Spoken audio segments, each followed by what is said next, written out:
Hello friends, मैं राजा। मेरी उम्र 23 साल है, कद 5 फीट 10 इंच है और मैं एकदम गोरा, लंबा चौड़ा, छरहरा बदन वाला एक ऐसा गबरू जवान मर्द हूँ जिस देखकर कोई भी लड़की या आंटी मेरे मादक जिस्म पर फिसल जाए। वो एक बार मुझे देख ले तो अपनी बाहों में जकड़ने के लिए बेचैन हो जाए। मैं अपनी देसी गरम आंटी की कहानी लिख रहा हूँ। कॉलेज की पढ़ाई करके मैं अपने गांव वापस आया ही था कि उधर ही मुझे मम्मी ने एक काम दे दिया। वो भी ये काम रोज मुझे ही करना था। काम ये था कि अपने ही पड़ोस के मोहल्ले से रोज सुबह 1 लीटर दूध लाना था। मैं रात को ही घर आया था और काफी थका हारा था। उसी समय मम्मी ने मुझे ये काम बता दिया था। मैंने हामी भरते हुए खाना खाया और जल्दी ही मुझे नींद सताने लगी। मैं बिस्तर पर लेटते ही सो गया। माँ ने भी सोचा कि बेटा थका हुआ आया है। उन्होंने मुझसे कुछ नहीं कहा। सुबह मेरी नींद खुली तो मैंने देखा कि दूध लाने में काफी देरी हो गई थी। 8 बज गए थे। मैं जल्दी से उठा और जल्दी जल्दी फ्रेश होकर रात में पहने हुए कपड़ों में निकल गया। उस समय मैं एक शॉर्ट पैंट पहने हुए था। पूरे कपड़ों में तो मैं वैसे ही आकर्षक दिखता हूँ। अब इस समय तो मैं बड़ा ही हॉट लग रहा था। चूंकि मैं जिम भी करता था तो मेरी बॉडी एकदम भरी और कसी हुई थी। इस समय शॉर्ट पैंट में मेरी जांघों की फूली हुई नसें और भुजाओं की मछलियां फड़कती सी दिख रही थीं। मेरी जांघें किसी पेड़ के तने जैसी सख्त और मजबूत दिखती हैं। उस छोटे हाफ पैंट से मेरी गोरी जांघें और हाफ टी शर्ट के कारण मेरा चौड़ा सीना भी साफ झलक रहा था। मैंने जल्दी से हाथ में दूध का डिब्बा लिया और पड़ोसन के घर से दूध लाने बाहर निकल आया। पूरे 5 साल बाद मैं घर आया था तो बाहर निकलते ही सभी पूछ रहे थे कि कब आया, कैसा है। मैं सबको जवाब देता हुआ आगे बढ़ गया। कुछ देर चलने के बाद मैं जैसे ही उन पड़ोसी मोहल्ले वाली आंटी के घर के पास पहुंचा तो मैंने उनके दरवाजे पर दस्तक दी। अंदर से चिल्लाने की आवाज आ रही थी। अंदर आंटी अपने पति पर गुस्सा कर रही थीं और जोर जोर से बोल रही थीं, वहां पर आप भी होते तो बात समझ जाते। मुझे समझ नहीं आया कि आंटी किस बात पर अंकल से गुस्सा हो रही थीं। मैं ध्यान से उनकी चिकपिक सुनने लगा। मुझे आंटी की बातों का मर्म ये समझ में आया कि इस सब गुस्से की वजह रात को अंकल ज्यादा देर तक आंटी के साथ प्यार नहीं कर पाते हैं और आंटी को शांत नहीं कर पाते हैं। इसीलिए आंटी का गुस्सा किसी दूसरी बात को लेकर अंकल पर फूट रहा था। आंटी बार बार कह रही थीं, चलो रहने दो, तुमसे कुछ होता जाता तो है नहीं, बड़े सूरमा बने फिरते हो। मैंने मामला समझ लिया था। इसके बाद मैंने ज्यों ही गेट को दोबारा से नॉक किया, आंटी ने बड़बड़ाते हुए आकर उसी गुस्से में दरवाजा खोल दिया। मुझे देखकर वो एकदम से स्थिर हो गईं। वो एकटक नजरों से मुझे देखने लगीं। उनका अब वो जोर से बोलना एकदम से खत्म हो गया था और आंटी बिल्कुल शांत हो गई थीं। मैंने आंटी को नमस्ते बोला और अपना डिब्बा आगे करते हुए कहा, आंटी दूध चाहिए था। रोज तो पापा लेने आते थे मगर आज मैं आया हूँ। अंकल मुझे पहचान गए। उन्होंने मुझे देखा और पूछने लगे, अरे बेटा, तू शहर से कब आ गया। मैंने उनको प्रणाम किया और बताया। वो मेरे हालचाल पूछने लगे। मैंने कहा, अंकल मैं एकदम ठीक हूँ। इसके आगे मैं पूछना चाहता था कि अंकल आप कैसे हैं, लेकिन अंकल की हालत देखकर लग ही नहीं रहा था कि वो ठीक हैं। इसलिए मैंने कुछ नहीं पूछा। अंकल काफी कमजोर और एकदम बीमार जैसे दिख रहे थे। अंकल ने एक कुर्सी की तरफ इशारा किया और बोले, आओ खड़े क्यों हो, बैठो बेटा। मैं आगे बढ़कर कुर्सी पर बैठ गया। कुछ पल बात करने के बाद अंकल बोले, बेटा मैं तो काम पर निकल रहा हूँ, अपनी चाची से दूध ले लेना। ये कहकर अंकल काम करने निकल गए और उनके जाते ही आंटी मेरे करीब आ गईं। वो मुझे अब भी बड़ी हसरत से देख रही थीं।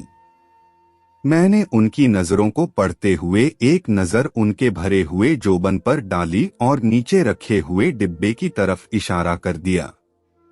आंटी नीचे फर्श पर रखे डिब्बे को उठाने जैसे ही नीचे को झुकीं, उनका पल्लू गिर गया और उनके गदराए हुए बदन दिखने लगे। मैं आंटी के 38 नाप को देखकर एकदम से सिहर गया। मेरे तन बदन में मानो एकदम से झंझनाहट उत्पन्न हो गई थी। आंटी ने डिब्बा उठाया और एक पल ठहरकर मुझे देखते हुए अपना पल्लू ऊपर कर लिया। मुझे उनकी आंखों में प्यास साफ दिख रही थी। आंटी उसी पल वापस पलटीं और अपनी मटकाते हुए दूध लाने अंदर चली गईं। मैंने पीछे से देखा कि आंटी का गोदाम बिल्कुल वैसे ही भरा हुआ था जैसे आगे का इलाका हरा भरा था। मैंने जो अंदाजा लगाया था उस हिसाब से आंटी की साइज कुछ इस तरह से थी। आंटी का आगे का इलाके की साइज 38 इंच, उनकी कमर 30 की और गोदाम का नाप 40 इंच का होगा। आंटी का बदन एकदम गोरा था। मक्खन से चिकने गाल और रसभरे लाल होंठ ऐसे दिख रहे थे जैसे शहद से भरे हों। घने काले रेशमी बाल उनके नितंबों तक लहरा रहे थे। आंटी कयामत ढा रही थीं। उन्हें यूं हरा भरा देखकर साफ मालूम चल रहा था कि अंकल उनकी कामुकता से धधकते ज्वालामुखी को शांत नहीं कर पाते होंगे। आंटी तो साक्षात कामुकता की देवी लग रही थीं। उनकी कंदली सी जांघें आपस में इतनी सटी हुई थीं, जिससे साफ पता चल रहा था कि आंटी चलते चलते ही अपने जांघों की रगड़न से ही अपनी प्यास को शांत करने का असफल प्रयास करती होंगी। भरपूर खुराक न मिल पाने के कारण आंटी हमेशा गर्म ही बनी रहती होंगी। उन्होंने मुझसे प्यार से पूछा, तुम्हारा नाम क्या है गबरू? मैं आंटी के मुंह से खुद के लिए गबरू सुनकर समझ गया कि आंटी मेरे नीचे लेटने के लिए राजी दिख रही हैं। मैंने उनके दूध देखते हुए मादकता से कहा, मैं आपका राजा हूं।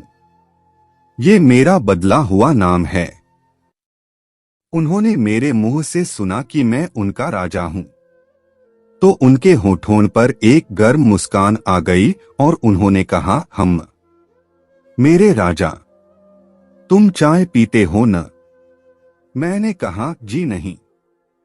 उन्होंने बड़े प्यार से कहा, अरे ऐसे कैसे शहर से आए हो, बैठो, मैं तुम्हारे लिए चाय बनाती हूं। तुमको पीनी तो पड़ेगी ही। मैं खुद भी उनको रोकना नहीं चाहता था। अंकल के चले जाने के बाद जब से मैंने आंटी के देखे थे, उससे तो मेरी हालत और भी खराब हुई जा रही थी। मेरा तो बस चलता तो अभी के अभी मैं आंटी को प्यार करता, लेकिन मुझे दूध लेकर जल्दी घर वापस जाना था। इसलिए मैंने उनसे बाद में आने के लिए कहा और जाने की इजाजत मांगी। आंटी बोली, पक्का आओगे न? मैंने उनकी आंखों में झांकते हुए कहा, आपने चाय पिलाने का वादा किया है, मैं कैसे न आऊंगा? आंटी ने हंसकर कहा, और न आए तो चाय खराब न हो जाएगी? मैंने कहा, अरे आप चाय बनाने से पहले मुझे फोन करके बुला लेना, मैं जरूर आ जाऊंगा। आंटी ने मुझसे मेरा मोबाइल नंबर मांगा तो मैंने उनसे उनका नंबर मांगा और उस पर डायल कर दिया। इससे मेरे पास भी आंटी का नंबर आ गया। इसके बाद मैंने आंटी के हाथ से दूध का डिब्बा लिया तो उन्होंने जानबूझकर अपने हाथ से मेरा हाथ दबा दिया। मैंने उनकी तरफ देखा तो आंटी ने प्यार से कहा, आना जरूर। उनकी आंखों में देखकर मैंने कहा, आपके न्योते को कैसे ठुकरा सकता हूँ। इस पर आंटी ने अपने होठों एक प्यारी सी मुस्कान झलकाई और मैं बाहर निकल गया। मैं घर आते वक्त पूरे रास्ते बस आंटी के बारे में ही सोचता रहा। इस समय मेरे मन में उफान आ रहा था और मेरे मन मस्तिष्क ने आंटी को याद करके मुझको झकझोर दिया था। मैंने सोचा कि अब अगले दिन ही जाऊंगा, ये तो रोज का ही काम है, जरा आंटी की तरफ भी तो देख लूं। दोपहर में आंटी का फोन आया तो मैंने जानबूझकर नहीं उठाया और उनका कॉल खत्म होते ही मैंने मोबाइल स्विच ऑफ कर लिया। शाम को आंटी का फोन फिर से आया तो मैंने कहा, अरे मेरा मोबाइल डिस्चार्ज हो गया था इसलिए नहीं उठा पाया। करंट भी नहीं आ रहा था तो मोबाइल चार्ज ही नहीं कर पाया। आंटी की धीमी सी आवाज आई तो मेरे घर आकर चार्ज कर लेते, मेरा करंट तो हमेशा चालू रहता है। मैं मन ही मन मुस्कुरा दिया। फिर दूसरे दिन जब मैं दूध लेने गया तो अंकल कहीं बाहर चले गए थे। मैंने आंटी से पूछा कि अंकल नहीं दिख रहे हैं, तो आंटी ने मुंह बनाकर कहा वो बाहर गए हैं और 10-12 दिन बाद लौटेंगे। मैंने कहा ठीक है। आंटी ने कहा चाय बनाऊं। मैंने कहा मैं दूध घर पर दे आऊं, फिर आता हूं। आंटी ने बेसब्र होकर कहा, हाँ ये ठीक रहेगा, लेकिन जल्दी आना, मैं तैयार रहूंगी। मैंने आंखें नचाकर उनकी तरफ देखा तो आंटी हंसकर बोली, मेरा मतलब मैं तुम्हारे साथ चाय पीने के लिए तैयार रहूंगी। मैं घर आ गया और उन्हें तड़फाने के लिए कुछ देर तक वापस नहीं गया। उतनी देर में मैंने सफाई कर ली थी। अब मुझे आंटी के फोन आने का इंतजार था। मेरे अनुमान के अनुसार ही कुछ देर बाद आंटी ने मुझे फोन किया। आंटी राजा तुम कहाँ रह गए हो, जल्दी आ जाओ, मेरी गर्म हुई पड़ी है। मैंने हंसकर पूछा, आंटी आपकी क्या गर्म हुई पड़ी है। तो आंटी भी हंसकर बोली, तू आ तो फिर बताती हूँ, मेरी मशीन गर्म हुई पड़ी है। आंटी के 2 लड़के थे, दोनों ही घर से बाहर हॉस्टल में रहकर पढ़ते थे। इस वक्त उनके घर में आंटी के अलावा कोई नहीं था। मैं आंटी के घर आ गया। उस समय दिन के 11 बज रहे थे। फिर उस दिन आंटी ने मुझे क्या ही चाय पिलाई थी, मजा ही आ गया था कच्ची चाय पीने का। दोस्तों कहानी पसंद आई हो तो वीडियो को लाइक और चैनल को सब्सक्राइब करना ना भूलें। शुक्रिया। दोस्तों इसी तरह वीडियो देखने के लिए चैनल को सब्सक्राइब ज़रूर कर लें।